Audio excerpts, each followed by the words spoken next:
প্রায় 5টা বছর পরে আমি আমার গ্রামের বাড়ি যাব। আর তুমি ড্যাং ড্যাং করে বিদেশ দিয়ে চলে আইছো কিছু না কইয়া। আর ভাই তুমি কইছিলে যে আমার আইফোন কিনে দিবা, তা সে আমার আইফোন কই? আর তোমার ঈদ ঈদ কে তুমি বিদেশ দিয়ে কোন মোসা হান মোর জন্য লই আইছো? তোমার এখন রূপালী ইংলিশ খাওয়া লাগবে।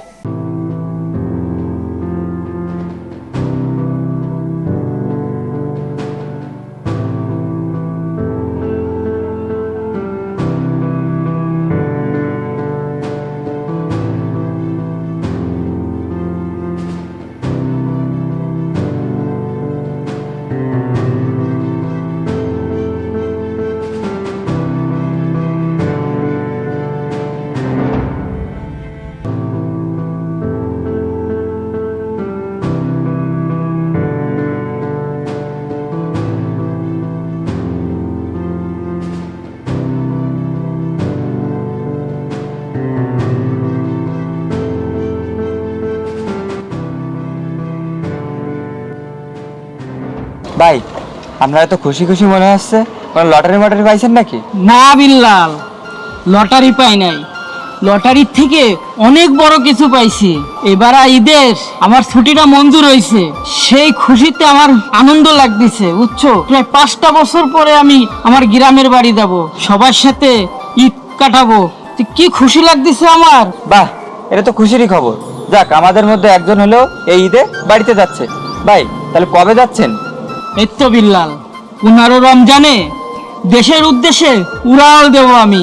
আর মাত্র 3 দিন, ভাবছি বাড়ির কাউকে জানাবো না, একটা সারপ্রাইজ দেবো। কেমন হবে বলো তো বিল্লাল? হ্যাঁ, খুবই ভালো হয়। এতদিন পরে প্রিয়জনদের সাথে দেখা কি একটা আনন্দের বিষয়, তাই না ভাই? হ্যাঁ বিল্লাল, ভাবি না যে এরকম হঠাৎ করে আমি ছুটিটা পাবো। কি বলবো, এ মাসের যে বেতনটা পাইছি তা ফ্লাইটের টিকিট কিনে আর বাসা ভাড়া দিয়ে হাতে কিছুই নেই। এখন খালি হাতে আমি কি করে বাড়ি যাব সেটাই ভাবতেছি। চিন্তা করবেন না ভাই, আল্লাহ সবকিছু ঠিক করে দেবেন। চলেন ভাই, ইফতারের সময় হয়ে গেছে, কাজ করে ইফতারি করি আমরা সবাই। দীর্ঘ 5টা বছর পর গ্রামের বাড়ি যাব, কি যে আনন্দ হচ্ছে তা বলে বোঝানো মুশকিল। যাক, এবার ঈদটা ফ্যামিলির সাথে কাটাবো। একজন প্রবাসী জানে বাড়ির লোকজনের সাথে ঈদ কাটানো কতটা আনন্দের।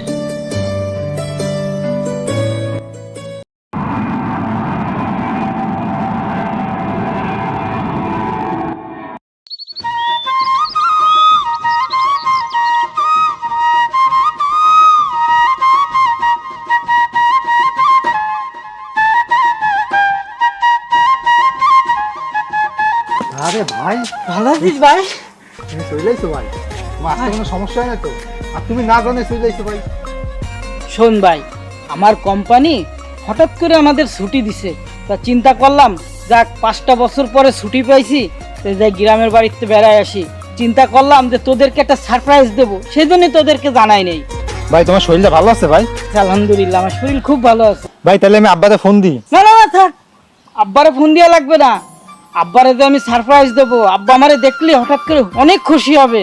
ঠিক আছে, তো চল ভাই বাড়ির দিকে। আমার একটু বাজারে কাজ আছে, তুমি বাসার দিক যাও, আমি পরে আসতেছি। আচ্ছা, তাড়াতাড়ি আসিস কিন্তু। হ্যাঁ ভাই, 3 ভাই একসাথে মিলে খাবো ভাই, ঠিক আছে? ভালো হবে কিন্তু। আচ্ছা।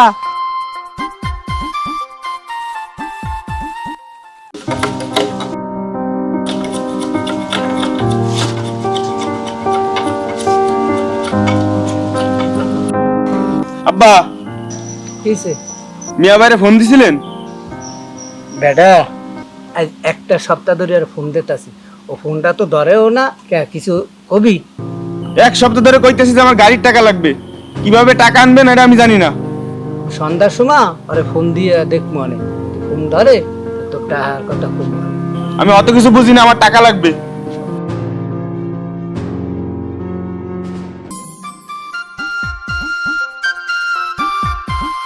আব্বা ট্রেন ফিরাইছি। আব্বা ভালো আছেন? কিরে আলামিন, হঠাৎ করে তুই বিদেশ দিয়ে চলে আইছো? আসার সময় তো একটা ফোন করবি, আর তুই বিদেশ দিয়ে চলে আইছো কা? কিছু হয়েছে? কি কোন আব্বা, আমি সেই 5 বছর আগে বিদেশ গেছি, আর এর ভিতরে তো সব ঋণ পরিশোধ হয়ে যাওয়ার কথা। ভাই আপনি এত তাড়াতাড়ি এসে কাজটা ঠিক করেন নাই। বিদেশে গেছো তুমি 5 বছর আগে, আর 5 বছর পর তুমি ট্যাং ট্যাং করে চলে আইছো। হ্যাঁ, তোমার কোনো আক্কেল পছন্দ নাই? ওরে যে বিদেশে পাঠানোর সময় যে টাকাগুলো মানুষদের জানিয়ে খরচা হয়ে বিদেশে পাঠাইছি তোরে, এই টাকাগুলো না শোধ হয়েছে, আর তুমি চলে আইছো বিদেশটা।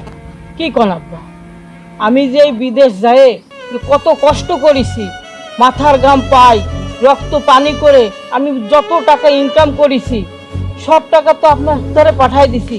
এই টাকা দিয়ে তো সব ঋণ পরিশোধ হয়ে যাওয়ার কথা ছিল আব্বা। তুই যে টাকাগুলো পাঠাইছো, এই টাকাগুলো মুই কিতে খরচা হচ্ছি একবারও তুই জানো? তোর বোনের যে বিয়ের সাথে দিছি হ্যাঁ মোর টাকা খরচা হয় নাই, আর তুমি ড্যাং ড্যাং করে বিদেশ দিয়ে চলে আইছো কিছু না কইয়া। আর ভাই তুমি কইছিলে যে আমার আইফোন কিনে দিবা, তা সে আমার আইফোন কই? ভাই কি কব, আমার শরীরটা খুব খারাপ, তো সব খরচ খরচা করে আইফোনটা কেনার সুযোগ হয়ে উঠতে পারি নাই। তো যাই হোক, তুই চিন্তা করিস না, আগামী বছর আসার সময় আমি তোর জন্য আইফোনটা নিয়ে আসবো। তাই নে ভাই, শখ করে এই ঘড়িটা কিনছিলাম আমার জন্য, তা তুই এই ঘড়িটাই রাখ ভাই। হায় রে আমার পোড়া কপাল, এখন তোরে যে বিদেশে মাসের যে টাকা নিয়ে পাঠাইছি এই টাকাগুলো আমি কেমনে শোধ করবো? তুমি তো ড্যাং ড্যাং করে চলে আইছো বিদেশটা। সামনের বছর যেন বললেন আমার আইফোন আনতে। আসলে আব্বা, তোমাদেরকে না জানাই আইছি এই জন্য যে এবার ঈদটা তোমাদের সাথে কাটাবো। হ্যাঁ তোমার ঈদ, ঈদ যাও বোঝাটা লইয়া যাই, ঘরে উঠতে মাথা উঠতে বইঠাও, যাও তুমি ঈদ করতে আইছো, যাও ঘর যাও।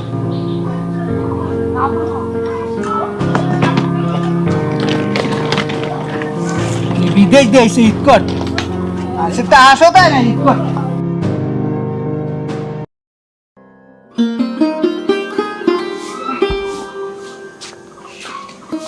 আব্বা, আব্বা ঘুমান আমি হয় কে কিস কবি একটা কথা কইতা। তুই ক।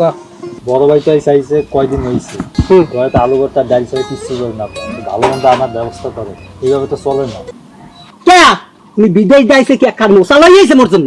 হ্যাঁ তোমার এখন ভালো মন্দ খাওয়া লাগবে, এই ঘরে ডাল আর আলু আছে না, ওই ভর্তা বানাই ওরে খাওয়া। তারপরে তো বড় ভাই আমাকে সংসারের জন্য কম কিছু করে না আব্বা, কিন্তু বড় ভাইয়ের দিকে যে তাহার। চুপ থাকবে আদব, তুই মোর চাইয়া বেশি বুঝিস না। উনি কি আছে বিদেশে জোনারা হন ফার্মের মুরগি, দেশি মুরগি এগুলো খাওয়া লাগবে কি? এই সংসার মোর ঈদে ভালো মন্দ করা লাগবে, আমি ভালো বুঝি তোর চাই। তুই মোর সামনে দিয়ে যা সরেন আচ্ছা টাহা নিছি এখন ঈদে সৎকর্ম হ্যান নাই ঠিক। উনি এসে বড় বাইরে ভালো মন্দ খাওয়াও। বিদেশ বিদেশ এখন আমার মনে কর বাচ্চাটাই ভাঙ্গে লাই, আমার পুরা কপাল কি ওর মুখ, মানুষের টাকা পয়সা কি এর সৎকর্ম আল্লাহই জানে।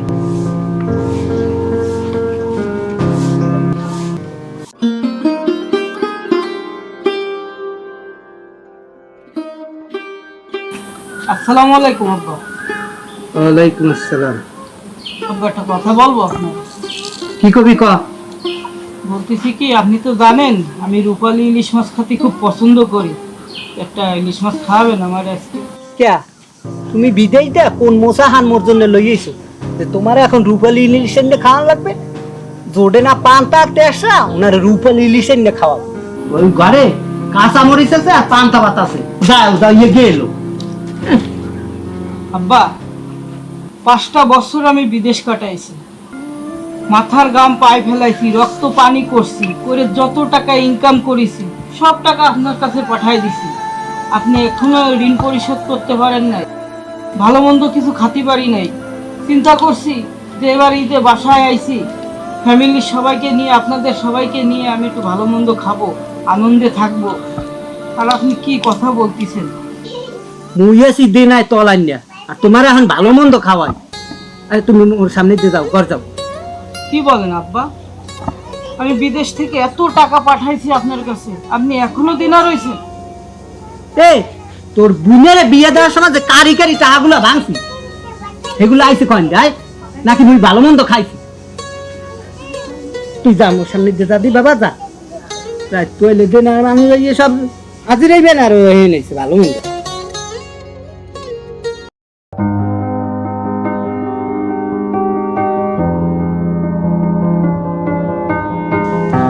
আসসালামু আলাইকুম।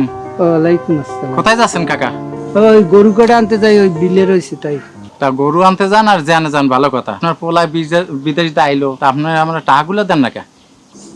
দেখছো তো বিদেশ যাইছে, বিদেশ দিয়ে এখন কাজ করা লই আইছে, প্রবাসে থাকে প্রবাসে। বাবা তুমি পাও না দার দুইটা কথা কইতেই পারো, আমার এখন না লাগবে। মোর পোলা ঈদের পরে আবার চলে যাবে বুঝছো, এই ঈদের পরে গেলে আমি তোমার টাকা কটা দিব। শোনেন, আমার ঈদ চিনি না, আমি রোজা চিনি না, আমি আর দানাই ফানাই বুঝি না। আমি বুঝি আমাদের তো কসকসে টাকাগুলো বুঝে নিয়েছেন, আমার দানি জমির টাকা, সেই টাকাটা আপনি কবে দেবেন সেইটা বলেন। হ্যাঁ, অত বাপ বেটা মিলে এত সিটারি করেন কিসের জন্য? যদি এই টাকা না দেন, আমি গ্রামে কিন্তু চেয়ারম্যান মেম্বারদের যাবো, আমি বিচার বহামো, তার বাপ বেটারে একসাথে দড়িতে বাইন্ধে নিয়ে যাবো। কিন্তু আপনি আমার চেনেন না, কিন্তু টাকা নেছেন, টাকা দেবেন, কবে দেবেন সেইটা বলেন। তুমি একটা ফালতু একটা লোক। চলেন।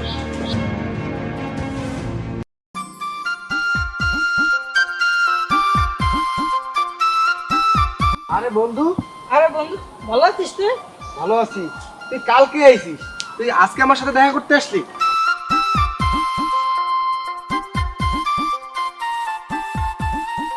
এখন বল, কাকি কেমন আছে? আরে বন্ধু, তোর কাছে তো আমি কৃতজ্ঞ রে। তুই যে আমার কত বড় হেল্পটা করছিস সেটা আমি নিজেই জানি। তুই প্রবাসী থেকে 50,000 টাকা আমার মায়ের ট্রিটমেন্টের জন্য পাঠাইছিস। এই 50,000 টাকা না পাঠাইতি তাহলে আমার মারে আমি সুস্থ অবস্থা এখন দেখতে পারতাম না রে। আর শোন, গ্রামে অনেক মানুষের কাছে আমি টাকা হাওলাত চাইছি, কেউ দেয় নাই রে। কিন্তু প্রবাসী থেকে তুই যে আমার 50,000 টাকা দিছিস, এটা আমি তোর দ্বারা বড় কৃতজ্ঞ। আচ্ছা বলতো, তোর মন খারাপ কেন? আর সব ছাড়, কিছু না, চল আমরা আগে। বল, সত্যি করে বল, কি হয়েছে বল। আসলে কি কষ্টের কথা কি বলবো, আমরা যারা প্রবাস থাকি এরা খুব কষ্ট করি, মাথার ঘাম পায়ে ফেলি, রক্ত পানি করে টাকা ইনকাম করতে হয়। কিন্তু আমাদের বাড়ির ফ্যামিলির লোকজন এটা বোঝে না। এরা বোঝে কি, যে প্রবাস যারা কাজ করে এরা হয়তো টাকার মেশিন, যখন ইচ্ছে তখন ফোন দিয়ে আবদার করবে, আর তখনই তাদের কি আবদার পূরণ করতে হয়, বুঝছিস? তা ভাবছিলাম কি, গ্রামের বাড়ি আইসে বাপ্পের সাথে ভাইদের সাথে একটু ঈদ করব, কারণ ওইখানে তো বুঝিস একা একা থাকতে হয়, যার যার মতন শেষে থাকে। আমি আসাতে আমার বাপ ভাই অখুশি হয়েছে। যা কি বলবো আর কষ্টের কথা। আর ইদারিং ধরে আমার শরীরটাও খুব অসুস্থ, বুঝছিস, মাঝে মাঝে বুকে ব্যথা করে। কি বলিস বন্ধু, তুই এরকম সমস্যা নিয়ে এখনো ঘুরছিস কেন? তুই আমার সাথে এখনই চল, আমি তোর ট্রিটমেন্ট করাবো। আর থাক। না রে বন্ধু, তুই চল।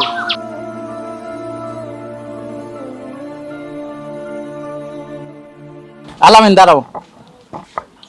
জি বলেন। তুমি বিদেশ থেকে আসছো, হ্যাঁ, তোমার বোনের বিয়ে দেওয়ার সময় যে তোমার বাপ আমার কাছ থেকে টাকা নিল, তা আমি তোমার বাপের কাছে টাকা চাই, সে আজ না কাল, কাল না পরশু বলে কি আলামিন বিদেশ থেকে টাকা পাঠাইলে আমি দেবো। এখন অবশেষে তুমি বিদেশ থেকে আসলা, তোমার বাপের সাথে কালকে দেখা হলো, আমারে কেউ কইলেও না, তুমিও দেখা করলা না যে তোমার বাপের কাছে কালকে টাকা চাইছি, সে বলে আলামিন কিছু নিয়ে আসে না। তাই এতকাল বিদেশ থেকে কি নিয়ে আইছো বাড়ি, আর পানাদেরকে টাকা দাও না কিসের জন্য?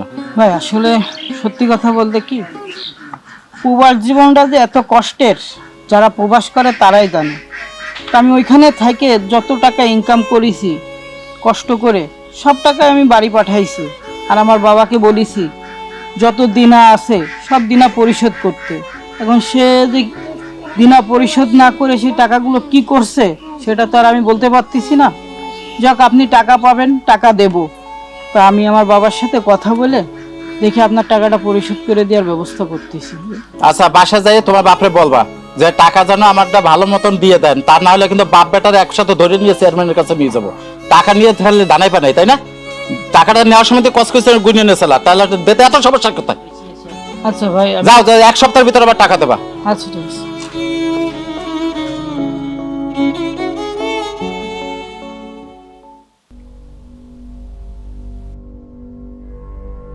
বন্ধু, যাক তোমার দ্বারাই যাচ্ছিলাম আমি, রাস্তায় দেখা হয়েছে, ভালোই হয়েছে। তা বলতেছিলাম কি, তুমি তো জানো আমি গ্রামে আইসি আজ কতদিন হয়েছে ঈদ করার জন্য। তা হঠাৎ করে আমার অফিস থেকে ফোন আইছে, ইমার্জেন্সি কাজ বা দিছে, এখন যাতে হবে, বুঝছো? তা টাকা পয়সা যা আনছিলাম সব তো খরচ হয়ে গেছে। এখন যাক, আমার প্রায় 50,000 টাকার মতন লাগবে, বুঝছো? তুমি কি একটু ম্যানেজ করে দিতে পারো? আমি যাই বিদেশ যাই, আবার তোমাকে আমি টাকাগুলো পাঠিয়ে দিতাম। তোমার উপর বন্ধু ভরসা আছে, কিন্তু বিষয়টা হয়েছে কি যে 1,050 টাকা তো আসলে মেলা টাকা, কিন্তু আমার কাছে নাই, আমি খরচ করে ফেলছি। আর 50,000 টাকা ম্যানেজ করতেও তো একটু সময় লাগে, হুট করে তো আসলে ম্যানেজ করা সম্ভব না। এখন কি বলবো বন্ধু, আমি তো আপাতত কিছু বলতে পারতেছি না। আমি যদি পরে দিতে পারি তোমাকে আমি জানাবো, আমি দেখি ম্যানেজ করতে পারি কিনা, যদি পারি আমি তোমাকে জানাবো। আচ্ছা বন্ধু, ম্যানেজ করতে পারলে জানি।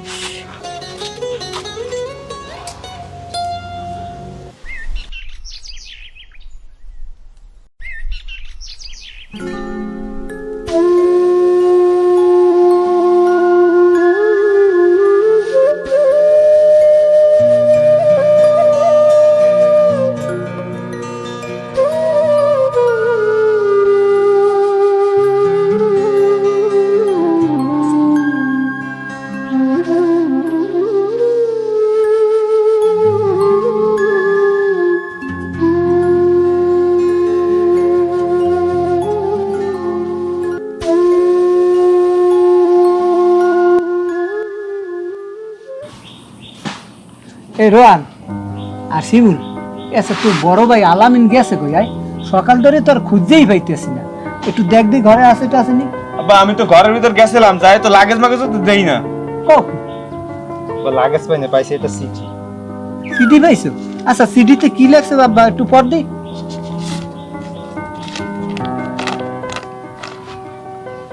আব্বা আমি বুঝিনি আমি হুট করে চলে আসায় এত সমস্যা হয়ে যাবে। ভেবেছিলাম আমি 5 বছর পর একসাথে ঈদ পালন করব, কিন্তু আপনাদের তো আমার থেকে টাকার প্রয়োজন বেশি।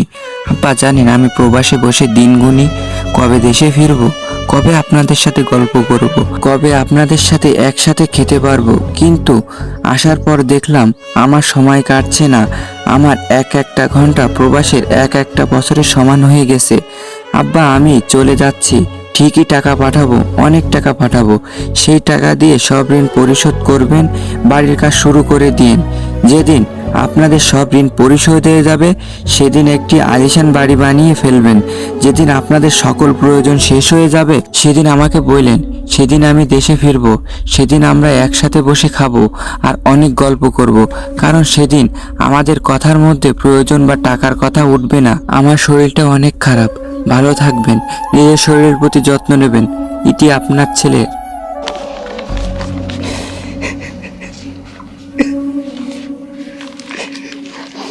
বাবা রোহান, তোর বড় ভাই বিদেশে যায় আমাদের জন্য কত টাকা কষ্ট করে, আর আমি আমারই পড়াবা সামান্য একটা ইলিশ মাছ আমার তারে খাইতে চাইছে, আমি তারে খাওয়াতে পারলাম না রে বাবা। আমারে তোরা মাফ করে দিস, আমারে তোরা মাফ করে দিস।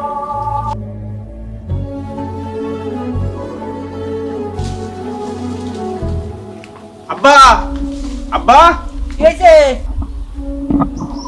বড় ভাইয়ের বন্ধু ফোন দিছে বিদেশ দিয়া। তোর বড় ভাইয়ের বন্ধু ফোন দেবে কা? হ্যালো, ওয়ালাইকুম আসসালাম। আপনি কেটা? ও আলামিনের বন্ধু। কি কর ও রোহান? রোহান রে, এই বেটা কি কয়? ওর ভাই বলে আর নাই কি? একটু তুই হন্ত বাবা, একটু হ্যালো, হ্যাঁ আমার বড় ভাই নাই আর পৃথিবীতে। আব্বা আব্বা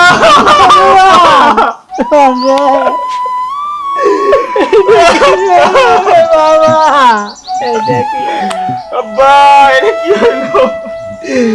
আল্লাহ আল্লাহ, তুই আমার পোলারে না নিয়ে আমারে নিয়ে যাইতা, আল্লাহ ভালো ছিল।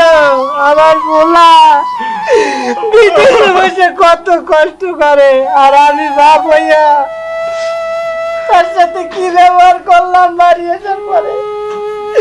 এ আল্লাহ, ওই প্রবাসী যারা থাকে তারা দেশের জন্য কতটা কষ্ট করে, আর আমরা এই জায়গা মুখ ফুলাই বেড়াই।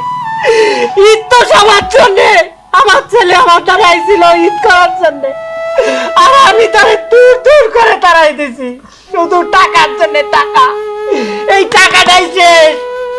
তোমার আইফোন আর হবে না, আইফোন শেষ। আল্লাহ, এই দিন দেওয়ার আগে আমার তুমি নিয়ে গেলা না।